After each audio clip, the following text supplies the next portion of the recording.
What is the true essence of being an empath?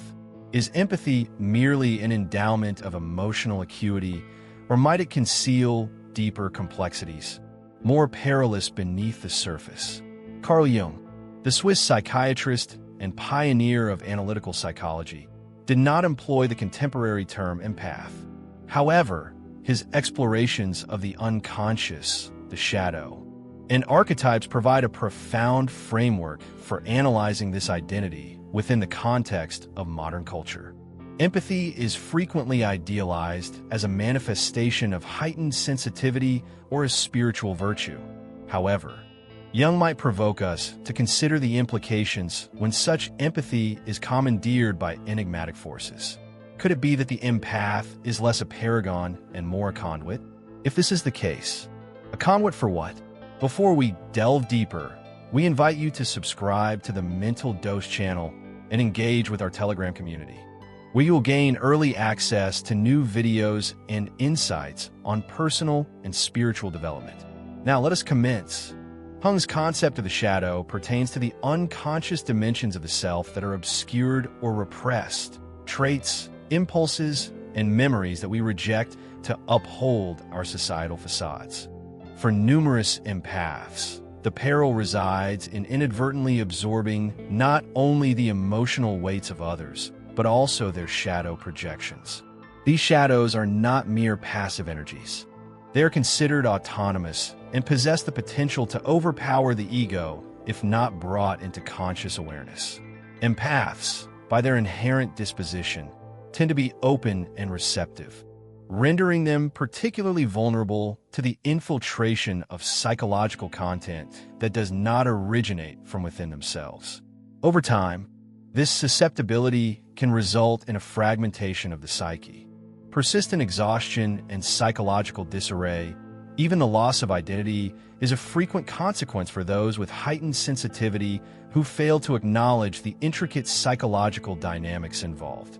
Analysts in the Jungian tradition refer to this phenomenon as archetypal contamination, which entails the unconscious assimilation of external patterns, emotions, and behaviors.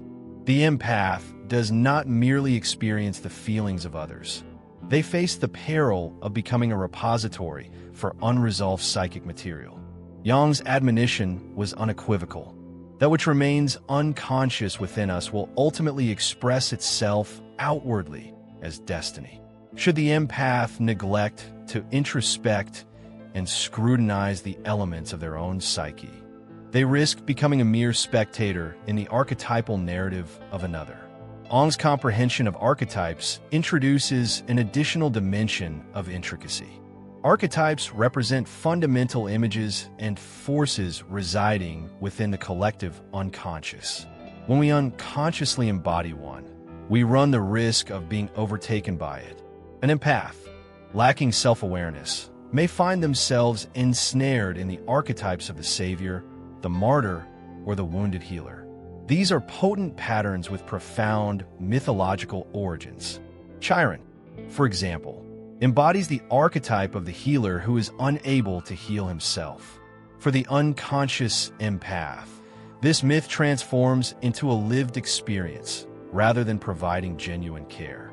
The empath, in a subconscious manner, starts to absorb the anguish around them, leading to a merging of their identity with the distress of others. Their personal boundaries begin to erode. It is cautioned that aligning oneself too closely with an archetype can be perilous, as it may lead to a form of psychic inflation, causing one to lose clarity and mistakenly perceive themselves as fulfilling a divine purpose. What appears to be compassion transforms into a snare for the empath. They do not experience healing. Instead, they merge, fuse, and ultimately disintegrate. This is not a form of spiritual transcendence. This phenomenon can be understood as a form of psychological possession, and it occurs with greater frequency than one might assume. Jung noted that individuals lacking awareness of their unconscious contents are often influenced by them. The archetypes utilize the individual as a conduit, infusing them with narratives and dramas that are not inherently theirs. In the case of the empath, This frequently manifests as a persistent attraction to emotionally wounded individuals, attempting to mend them while losing a sense of self in the endeavor. The roots of empathy are frequently misconstrued.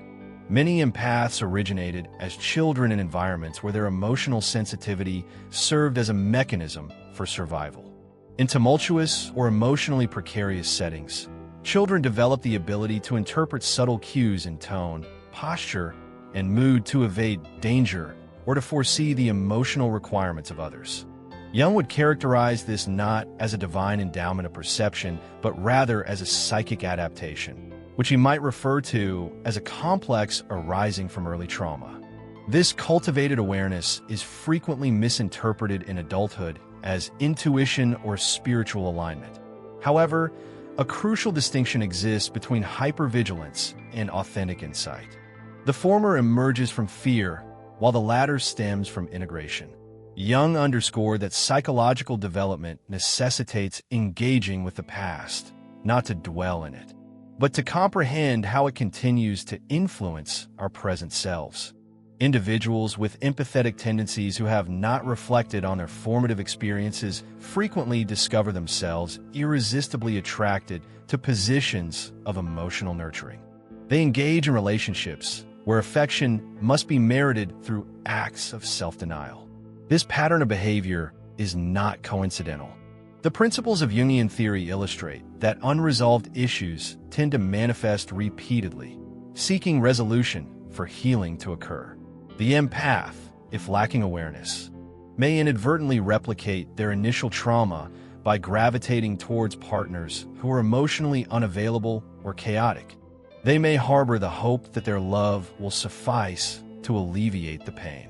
However, this is not a process of healing. Rather, it is a reenactment, and the price paid is the self at the core of the experience. The essence of Jungian psychology lies in the synthesis of contrasting elements. Individuals with empathic abilities must cultivate the capacity to navigate the delicate balance between receptivity and self-restraint in the absence of defined limits. Empathy transforms into enmeshment, a variant of codependence that disguises itself as compassion, as Jung elucidated. Psychic wholeness is not attained through endless expansion, but rather through an understanding of where one concludes and another commences. Authentic boundaries are not expressions of rejection. Instead, they serve as instruments of refinement.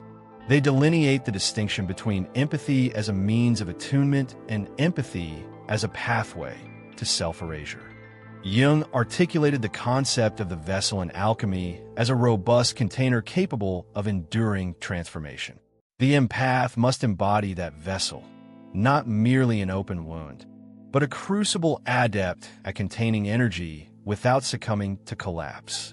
Without such a framework, the psychic framework of the empath becomes overwhelmed, and in such instances, it is not solely the individual who endures distress, but also all those who depend upon it. The establishment of boundaries transcends mere psychological considerations. It embodies a spiritual dimension. To assert, "I will not bear what does not belong to me," is not an expression of indifference, but rather a manifestation of profound discernment. Boundless empathy may lead to disorder, yet empathy grounded in structure paves the way to understanding. It fosters connections not only with others, but also with one's inner self.